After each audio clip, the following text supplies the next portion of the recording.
अस्सलाम वालेकुम dear students. आज के इस लेक्चर में हम डिस्कस करेंगे derivation of formula for the computation of residue. इससे प्रीवियस लेक्चर में हमने रेजिडी के रिलेटेड पढ़ा था, लेकिन वो जस्ट एक सिंपल केस था। उसमें हमने ये देखा कि था कि 1/z के साथ जो भी हमारे पास कोफिशिएंट होता है वही क्या होता है, हमारे पास रेजिडी होता है। लेकिन यहाँ पे हम डेरिवेशन सीखेंगे फार्मूले की, और डेरिवेशन में हम दो केसेस को डिस्कस करने वाले हैं। एक केस हमारे पास होगा जिसमें हमारे पास पोल को ऑर्डर किया है, सिंपल पोल है, जिसमें आपके पास ऑर्डर किया है सिंपली m है, मतलब सिंपल पोल है। और एक केस हमारे पास होगा जिसमें आपके पास क्या होगा जी, कोई एक इनफाइनाइट ऑर्डर होगा, मतलब सिंपल पोल नहीं होगा, कोई बड़ा सिंपल पोल से बड़ा उसका ऑर्डर होगा, m = 1 से बड़ा होगा। इन दोनों बातों के लिए आपने इसकी डेरिवेशन करनी है, और वो जो एंड में आपके पास दो फार्मूले आएंगे, उन्हीं दो फार्मूलों का इस्तेमाल फिर हम किया जाएगा क्वेश्चंस के अंदर। तो स्टार्ट करते हैं स्टूडेंट्स। देखें, प्रूफ है that f(z) = p(z) divided by q(z). मतलब ऊपर भी फंक्शन है और नीचे भी आपके पास फंक्शन है with a given rational function in which q(z) has a pole at certain point z = z0। q(z) का जो है वो पोल होगा, ऑब्वियसली q(z) से ही हम पोल डिस्कस करते हैं, हमने पोल भी से प्रीवियस लेक्चर में डिस्कस किया। आप ऑर्डर m, तो इसके अंदर हम दो केसेस को डिस्कस करेंगे कि अगर पोल का ऑर्डर जो है वो m हो, मतलब सिंपल पोल हो जिसमें ऑर्डर आपके पास क्या है m = 1 हो, तो q(z) = आपके पास क्या आएगा, z - z0 g(z). देयरफॉर तो फिर ये f(z) स्टूडेंट्स क्या बन जाएगा, p(z) डिवाइडेड बाई q(z) की जगह पे आपने ये उसकी वैल्यू पुट किया, तो f(z) आपके पास क्या बन गया, p(z) divided by z - z0 and g(z). मतलब क्या किया, इस q(z) की जगह पे ये वैल्यू पुट कर दिया। और अब स्टूडेंट्स आपको पता है कि ये p(z) है और ये क्या है आपके पास g(z). दो फंक्शंस आपस में डिवाइड हो तो अगेन आपको कोई ना कोई फंक्शन ही देता है। तो हमने ये किया कि p(z) और g(z) जो है इसे हमने सपोज कर लिया कि ये किसी h(z) के इक्वल है। तो p(z) डिवाइडेड बाई g(z) की जगह पे आपने क्या लिख दिया, h(z) लिख दिया, वेयर h(z) = हमने ये आगे बता भी दिया कि ये जो h(z) है ये किसके इक्वल होता है, p(z) डिवाइडेड बाई g(z) के इक्वल होता है। स्टूडेंट्स को मजीद इससे आगे सॉल्व करते हैं।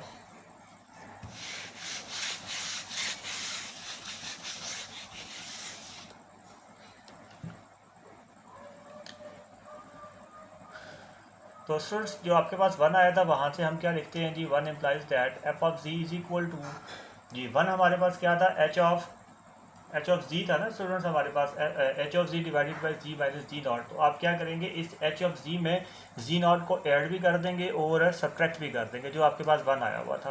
तो क्या करेंगे, z0 में आपने क्या कर दिया जी, z0 को ऐड भी कर दिया और सब्ट्रैक्ट भी कर दिया, और डिवाइडेड बाई आपके पास क्या आ जाएगा, z - z0 आ जाएगा। तो इसे मज़ीद आप क्या लिख सकते हैं, 1/z - z0। और स्टूडेंट्स इसे नेक्स्ट में लिख लेते हैं, = 1/z - z0। और आप इसे इस तरह से ओपन कर सकते हैं जी, h(z0) plus z - z0 h' z0 and plus up to so on. तो फिर ये f(z) स्टूडेंट्स आपके पास क्या बन जाएगा, f(z) = h(z0) divided by z - z0। यहाँ से तो z - z0 आपस में कैंसिल हो जाएगा, तो सिर्फ आपके पास क्या बचेगा, h' and plus up to so on. तो स्टूडेंट्स यहाँ पे हम ये देख रहे हैं कि ये जो z - z0 है, ठीक है, z - z0 है, इसका जो कोफिशिएंट हमारे पास आ रहा है वो क्या आ रहा है, h(z0) आ रहा है। तो यहाँ पे यही बात लिखेंगे कि since the coefficient of 1/z - z0 is h(z0), सो रेजिडी आपके पास क्या आ गया, रेजिडी ऑफ f(z0) = h(z0). ये हमारे पास क्या आ गया स्टूडेंट्स, इसका रेजिडी आ गया।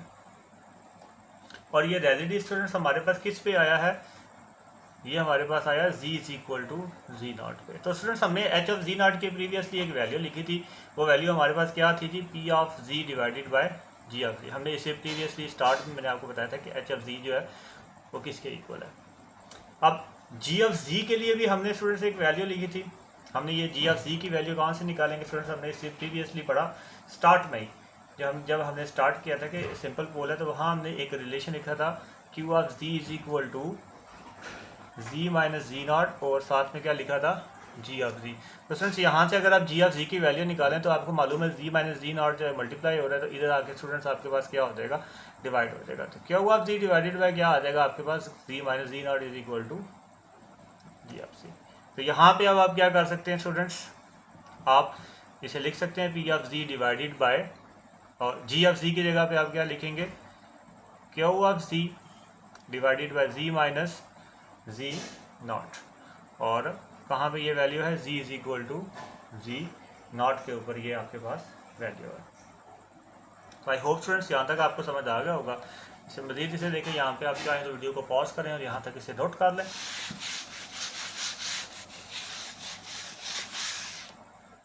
जी स्टूडेंट्स इससे नेक्स्ट देखिएगा तो ये आपके पास क्या बन जाएगा z p of z divided by q of z, और साथ में क्या आ जाएगा जी माइनस जी नॉट आ जाएगा। तो इसका मतलब है जी स्टूडेंट्स आपके पास जो रेडिडी आ गया है एफ ऑफ जी नॉट का फॉर द सिंपल पोल, ठीक है, for M is equal to 1, वो आपके पास क्या आएगा students z minus z naught और एफ ऑफ जी, इसे आप फंक्शन एफ ऑफ जी कह लें, F of z at z is equal to z naught. तो स्टूडेंट्स जब आपके पास कोई भी क्वेश्चन आएगा जिसमें आपके पास सिंपल पोल होगा उसके अंदर आप क्या करेंगे जी ये फार्मूला यूज़ करेंगे रेजिडी मालूम करने के लिए z minus z naught f of z, कहाँ पे आप मालूम करेंगे z is equal to z naught के ऊपर फाइंड आउट करेंगे। ये स्टूडेंट्स इसका था फर्स्ट केस। अब हम स्टूडेंट्स मूव कर रहे हैं इसके सेकंड केस की तरफ। तो स्टूडेंट्स इसका है case number 2।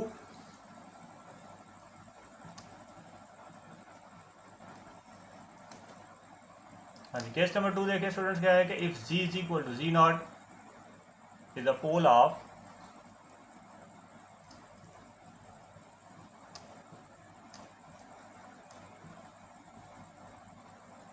Of order m and q of z is equal to, तो q ऑफ z क्या बन जाएगा z z minus z naught whole raise to power m, मतलब वही है बस ऊपर क्या आ जाएगा पावर आपके पास क्या आ जाएगा m आ जाएगा। तो देयरफॉर तो फिर f ऑफ z स्टूडेंट्स आपके पास क्या बन जाएगा, वही सारी चीज़ें हैं, बस q ऑफ z का जगह पे आप क्या पुट कर देंगे z minus z naught whole raise to power m, और साथ में क्या आ जाएगा g ऑफ z आ जाएगा। Again 1 upon z minus z naught whole raise to power क्या आ जाएगा m, और इसे आप क्या लिख देंगे एच ऑफ जी लिख देंगे पी ऑफ, जैसे हमने प्रीवियसली लिखा p of z divided by z of z आपके पास क्या बता देगा एच ऑफ जी बना देगा। यहीं पे आप इसे बेसिक सेपरेटली कर लें 1 upon z minus z naught p of z divided by z of z, इसे आप नाम दे दें 3 का। तो यहाँ पे एच ऑफ जी आपको पता है ये p of z divided by z of z के इक्वल है। तो स्टूडेंट्स अब नेक्स्ट भी सेम वही स्टेप है जो आपने वहाँ पे किया, इससे प्रीवियस केस में किया z minus z naught whole raise to power m, और एच ऑफ जी में आप क्या करेंगे जी आप इसमें जी नॉट को ऐड भी करेंगे और जी नॉट को आप सब्ट्रैक्ट भी करेंगे। तो जी नॉट को ऐड और सब्ट्रैक्ट करने के बाद अगेन आप क्या करेंगे उसी तरीके से जिस तरह से हमने इसे प्रीवियसली इसे ओपन किया सेम टू सेम आप उसी तरीके से इसे क्या करेंगे जी ओपन कर लेंगे। ओपन करेंगे तो ये आपके पास क्या आ जाएगा h of z naught plus z minus z naught h dash of z naught. तो क्योंकि ये स्टूडेंट्स आपके पास सिंपल पोल नहीं है तो इसका मतलब है कि इसे आपको जनरल टर्म तक ओपन करना पड़ेगा अप टू सो ऑन। इसकी हमारे पास जी जनरल टर्म लास्ट में क्या आएगी z minus z naught m minus 1 divided by m minus 1 factorial और एच ऑफ एम माइनस 1 और साथ में आ जाएगा जी नॉट। तो फ्रेंड्स ये इसकी हमारे पास क्या आएगी जी एक जनरल टर्म आ जाएगी। तो यहाँ पे आप वीडियो को चाहे तो पॉज करें, पॉज करने के बाद इसे नोट करके यहाँ से फिर मैं इसको रेज करने वाला हूँ। तो आई होप स्टूडेंट्स यहाँ तक आपको समझ आ गई होगी।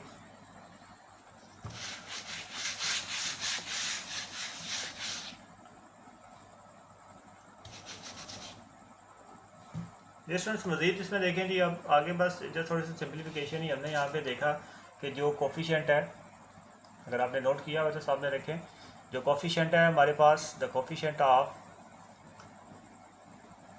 z minus z naught 1 upon z minus z naught is h of m minus 1 z naught divided by m minus 1 factorial. ये हमारे पास क्या है जी, इसका कोफिशिएंट हमने ये प्रीवियसली लिखा।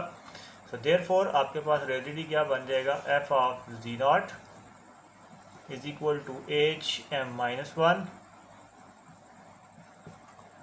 z naught divided by m minus 1 और साथ में क्या आ गया, फैक्टोरियल। तो अब आपने क्या करना है जी, इसे लिखेंगे जी। यहाँ पे जी नॉट की जो वैल्यू है, देखें जी आप h m minus 1 z naught, उसे आप किस तरह से लिखेंगे, ये इसके अंदर सिर्फ एक टर्निंग पॉइंट है। तो यहाँ से ये आपके पास आ जाएगा 1 अपॉन एम माइनस 1 फैक्टोरियल, और एच माइनस 1 जी नॉट इसे आप किस तरह से लिखेंगे, इसे आप लिखेंगे d by d z. D के लिए भी एम माइनस 1 और डी जी के लिए भी क्या आ जाएगा, एम माइनस 1 आ जाएगा, और साथ में h of z at z is equal to z naught. तो दिस वाज जो टर्निंग पॉइंट, यही आप इस्तेमाल करेंगे आगे। तो आगे वही है सारा, एच ऑफ जी की जगह पे उसकी दोनों वैल्यूज, उसके लिए जो आपने वैल्यू लिखी थी वो आप पुट कर देंगे। एच ऑफ जी के लिए which is p of z divided by z of z at z is equal to z naught which is equal to 1 upon m minus 1 factorial d of m minus 1 divided by d of z m minus 1। तो p of z, अब g of z की जगह पे students उसकी value put कर दें जो हमने शुरू में फाइंड आउट की थी, लिखी थी। वो क्या थी हमारे पास, q of z divided by z minus z naught और होल रेज टू पावर आपके पास था z m at z is equal to z naught. तो इससे आगे जस्ट आपके पास स्टूडेंट्स ये सॉल्व हो चुका हुआ है। जस्ट हम इसका फाइनल रिजल्ट लिखने वाले हैं। यहाँ पे आप वीडियो को पॉज करें और इसे नोट कर लें।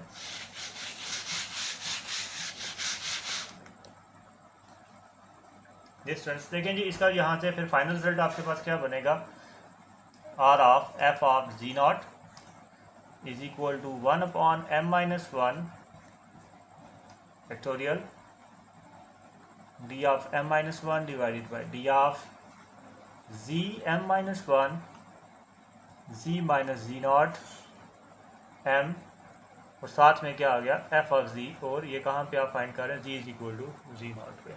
तो स्टूडेंट्स ये इसका आपके पास फाइनल रिजल्ट बन जाएगा जब m के पास सिंपल पोल नहीं होगा, बल्कि क्या होगा, सिंपल पोल से ज़्यादा होगा। जस्ट आपने m का वहाँ पे वैल्यूज पुट करनी होगी एंड दैट्स इट। तो अब हम स्टूडेंट्स क्या करते हैं, एग्जाम्पल करते हैं। एग्जाम्पल में इन दोनों केसेस को हम यूटिलाइज करेंगे। तो आपने अच्छे तरीके से समझनी है एग्जाम्पल्स के, एग्जाम्पल्स से ही आगे रिलेटेड क्वेश्चन आपको सॉल्व करने पड़ेंगे। तो स्टूडेंट्स एग्जाम्पल देखें।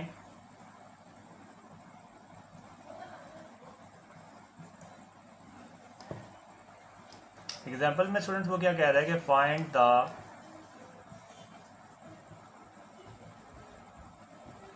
रेडिटी ऑफ, दो पार्ट्स हैं इसके, f of z is equal to z plus 1 divided by z minus 1 and z plus 3। ठीक है स्टूडेंट्स, यहाँ पे हम देख रहे हैं कि इसका जो ऑर्डर है वो आपके पास है 1। ऑर्डर अगर 1 है तो सिंगुलैरिटी आपके पास क्या आ रही है इसकी, 1 और 3 आ रही है। तो इसका मतलब है ये पोल ऑफ ऑर्डर 1 है, मतलब सिंपल पोल है ये हमारे पास। ठीक है, इसमें ऑर्डर आपके पास 1 आ रहा है। तो अब हम क्या करेंगे, इसको सिंपल पोल वाला फार्मूला इसके अंदर यूज़ करेंगे। तो सोल्यूशन देखें जी इसका वेरी सिंपल। अगर आपको फार्मूला याद है तो हम लिखेंगे z f of z is equal to z plus 1 divided by z minus 1 into z plus 3 has a simple pole at z is equal to 1 and z is equal to -3। so therefore हमने formula पढ़ा हुआ है r of f, 1 is equal to z minus 1। सबसे पहले हम 1 पे check करेंगे, फिर हम इसको 3 पे चेक करेंगे। वो क्या होता है, z माइनस जी नॉट है ना हमारे पास। तो यहाँ पे आपके पास क्या है जी, z नॉट क्या है, 1 है, तो z माइनस 1 तो एफ ऑफ जी, हम चलें फार्मूला में पहले पूरा लिख लेता हूँ। F of z naught z minus z naught और F of z at z is equal to z naught. तो देखें स्टूडेंट जी नॉट यहाँ पे पहले हम 1 ले रहे हैं तो क्या आ जाएगा जी माइनस 1 और एफ ऑफ जी स्टूडेंट्स आपके पास क्या है जी प्लस 1, ये है ना एफ ऑफ जी आपके पास z plus 1 divided by z minus 1 and z plus 3 और at z is equal to 1। तो यहाँ से स्टूडेंट्स आपके पास देखें क्या है जी माइनस 1 है ये, हाँ जी जी माइनस 1 है। तो ये आपके पास जी माइनस 1 जी माइनस 1 आपस में यहाँ पे आपके पास कैंसल आउट हो जाएगा।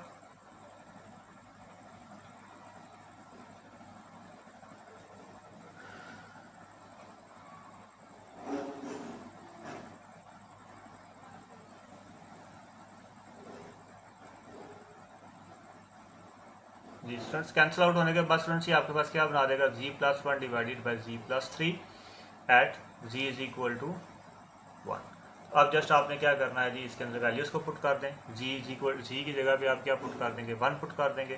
तो ये आपके पास स्टूडेंट्स क्या बना देगा 1/2 बना देगा, which is the required residue for z naught is equal to 1। तो सिमिलरली स्टूडेंट्स आपने क्या करना है z naught is equal to, अब 3 के लिए आप इसे चेक करेंगे, ठीक है, -3 के लिए सॉरी इसे आप चेक करेंगे। तो -3 के लिए स्टूडेंट्स क्या होगा, जस्ट ये आपके पास क्या बन जाएगा r of f of -3 is equal to, ये आपके पास बन गया जी प्लस 3 और एफ ऑफ जी पुट कर लें, ये आपके पास आ गया z plus 1 divided by z minus 1 और जी प्लस 3 और जी इज इक्वल टू -3। तो यहाँ से स्टूडेंट्स ये आपके पास प्लस और प्लस आपस से कैंसिल हो जाएंगे। तो क्या बन गया आपके पास z plus 1 divided by z minus 1 at z is equal to -3। तो स्टूडेंट्स अब मज़ीद आपके पास क्या होगा जी, जस्ट आपने इसको -3 यहाँ पे पुट करेंगे तो ये आपके पास क्या बन जाएगा 1/2 पुट कर आ जाएगा आपके पास। तो यही स्टूडेंट्स आपने यहाँ पे क्या करना था जी, बताना था, रियलिटी बताना था। अब हम स्टूडेंट्स इसका क्वेश्चन नंबर 2 करते हैं। वो उसमें आप देखेंगे कि वो केस नंबर 2 पे जा रहे हैं, क्योंकि उसमें जो आपके पास पोल आएगा वो आपके पास ग्रेटर देन पावर 1 आएगा।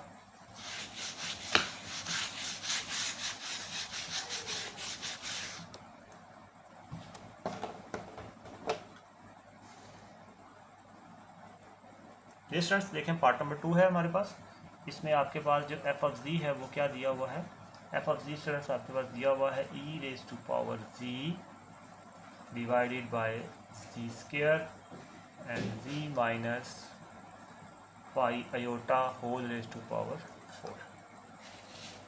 तो अब स्टूडेंट्स हम देख रहे हैं कि इसमें जो आपके पास हाईएस्ट ऑर्डर है वो क्या है 4 है। तो m इज इक्वल टू 4 हमारे पास आ रहा है। हमने ये सीखा था ना कि पोल में हमारे पास क्या होता है m यहाँ पे आपके पास स्टूडेंट्स क्या आ रहा है 4 आ रहा है। तो इसका मतलब है कि ये अब सिंपल पोल तो नहीं है, अब सिंपल पोल से बात जो है वो बढ़ गई है। तो यहाँ पे अब आपको क्या करना पड़ेगा कि इसमें दूसरा जो केस है उसका फार्मूला यहाँ पे आपको लगाना पड़ेगा। तो इसका सोल्यूशन देखें स्टूडेंट्स। सोल्यूशन में सबसे पहले जो हम लिखेंगे, हम बताएंगे कि ये क्या है, F of z has pole of order 2 and 4। 2 कहाँ पे है z, at z is equal to 0 और 4 कहाँ पे है जी, ये आप 0 पुट कर लें तो z is equal to pi, z is equal to pi iota. तो देयरफॉर आपको यहाँ पे लगाना पड़ेगा जनाब सिंपल पोल के अलावा जो दूसरा केस था केस नंबर 2, वो यहाँ पे आपको यूज़ करना पड़ेगा आर ऑफ एफ। पहले जी फार्मूला हम लगा लेते हैं, f of z naught which is equal to 1/1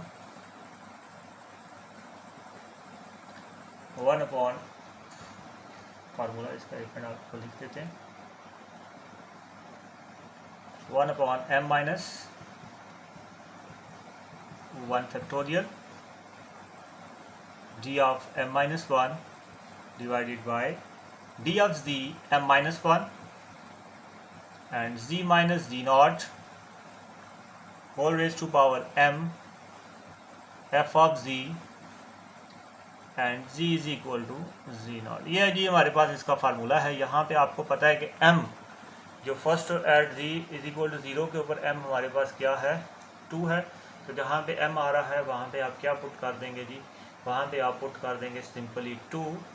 तो r ऑफ f z0 की जगह पे 0 आ गया, m की जगह पे आपने पुट किया 2, तो ये 2 - 1 आ गया। और यहाँ पे भी 2 - 1 आपके पास 1 ही आने वाला, d/dz आ गया। सिंपली मैं इसे डायरेक्टली लिख रहा हूँ, d/dz आपके पास आ गया। और z - z0 का मतलब क्या हो गया जी, आपके पास 0 और z स्क्वायर बन गया, और z m आपके पास 2 है तो z स्क्वायर बन गया। और f ऑफ z स्टूडेंट्स आपके पास क्या है, f ऑफ z यहाँ पे फुल ऑन पुट कर देंगे, वो आपके पास है e⁻z divided by z square और z minus pi iota whole raise to power 4 at z is equal to 0। तो स्टूडेंट्स ये भी बात पूरी खत्म होगी। 2 - 1 1 होता है तो वो आपके पास सारी चीज़ें ही खत्म हो गई। यहाँ से z स्क्वायर आपस में कैंसिल हो गया, तो आपके पास क्या आ गया, d/dz और derivative of e⁻z divided by z minus pi iota whole raise to power आपके पास क्या है 4 at z is equal to 0। तो स्टूडेंट्स यहाँ पे आपको मालूम है कि डेरिवेटिव में हम क्वोशिएंट रूल का इस्तेमाल करेंगे यहाँ पे। तो क्वोशिएंट रूल तो आपको स्टूडेंट्स सबको लगाना आता है। मैं यहाँ पे डायरेक्टली क्वोशिएंट रूल मैं यहाँ पे लिख देता हूँ सिर्फ यूजिंग क्वोशिएंट रूल, और मैं डायरेक्टली लिख रहा हूँ कि क्वोशिएंट रूल से ही आपके पास क्या है, क्योंकि आप ये काफ़ी ज़्यादा सीख के आए कि क्वोशिएंट रूल हम किस तरह से लगा सकते हैं।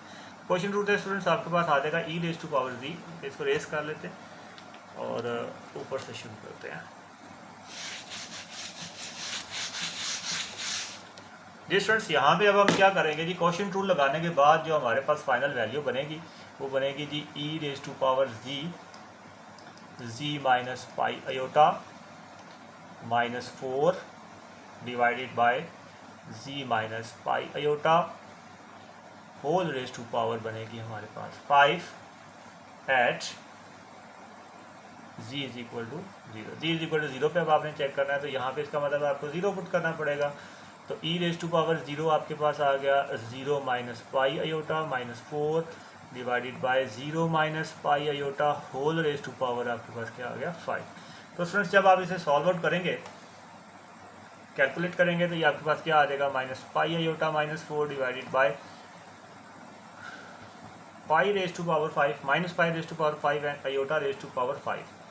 तो अब आपको ये बात पता है कि आयोटा रेज़ टू पावर 5 जो होता है वो आपके पास आयोटा ही होता है।